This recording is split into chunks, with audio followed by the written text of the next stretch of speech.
네, 저는 지금 유안타증권 메가센터 잠실 지점에서 근무하고 있고요. 고객 상담 주로 하고 있습니다. 또 퀀트 방식으로 랩 계좌를 좀 운영하고 있고요. 그래서 많은 고객님들에게 좋은 수익을 내드리기 위해서 계속 노력 중에 있습니다. 2010년에 열심히 이제 분석을 해서 투자할 만한 저평가 가치주를 하나 발견을 했습니다.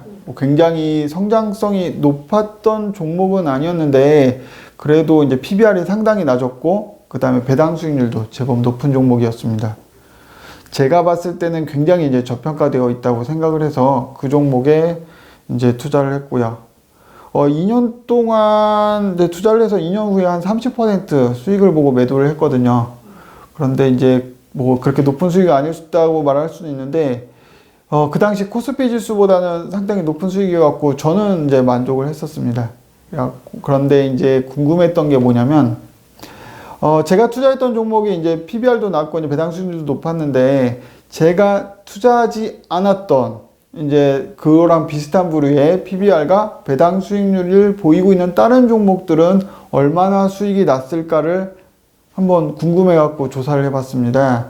재밌는 사실은 제가 주관적인 판단을 가지고 투자를 했던 그 종목보다 그냥 수치만 갖고 종목을 추출했던 그 종목들이 오히려 수익률이 더 높았던 겁니다. 그때부터 이제 다양한 재무제표를 바탕으로 해서 수익률 통계를 내게 됐고요.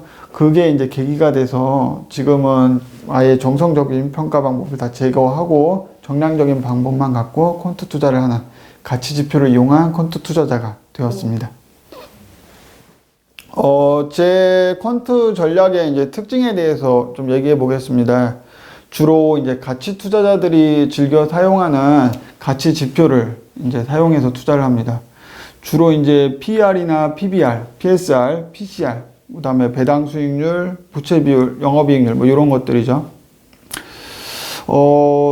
이런 것들을 이제 수치만 이용하는 거예요. 그거를 이제 다른 것들이랑 대입 안 하고 그런 것들은 이제 수치만 이용해서 이제 저평가 종목을 찾습니다. 제 투자 방법의 좀 특징이라면 특징일 게 이게 종목을 다 이제 수십 종목을 분산해서 투자를 하고 그 주식 비중을 전혀 조절하진 않습니다. 계좌 금액이 있으면 계좌 금액 전부 다를 수십 종목에 그냥 다 분산 투자합니다. 그러니까 주식 비중은 항상 99%가 되겠죠. 많은 사람들이 이제 주식 시장이 올라갈 것 같으면 주식 비중을 이제 늘리고 주식 시장이 떨어질 것 같으면 또 주식 비중을 줄이는 그런 행동들을 사용합니다. 근데 이제 저 같은 경우는 뭐 미래의 주식 시장을 예측하는 것은 사실은 불가능하다고 생각합니다. 그래서 항상 계좌에 저평가되어 있는 종목을 수십 종목을 100% 비율로 다 채워 넣는 거죠. 그렇게 됐을 경우 주식 시장이 예를 들면 10% 빠졌을 경우 계좌는 한 7% 정도 빠질 거고요. 주식 시장이 한 10% 정도 올랐을 때 계좌 수익률은 한 13% 오르면서 장기적으로는 이제 주식 시장보다는 괜찮은 훨씬 더 아웃퍼폼하는 그런 수익률을 달성하는 것을 목표로 하고 있습니다.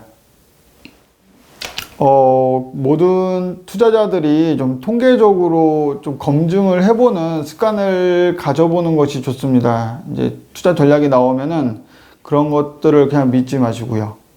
주위에서 이런저런 방법으로 이제 투자하면 수익이 난다라고 이제 얘기를 합니다. 그런데 그거를 그냥 다 믿으면 안 되고, 그거를 한번 통계적으로 다 검증을 해보는 겁니다. 예를 들면은 이제 직전 연도 영업이익률이 높은 회사가 수익률이 이제 잘 날 거다. 누가 이제 얘기를 하면은 그거를 믿지 말고 한번 진짜 직전 연도 영업이익률이 높은 종목들이 수익률이 잘 나는지를 통계적으로 살펴보는 겁니다. 이렇게 하나하나씩 이제 통계적으로 이제 찾아보다 보면은 자기만의 이제 퀀트 전략을 한번 만들어 보실 수 있을 것 같습니다.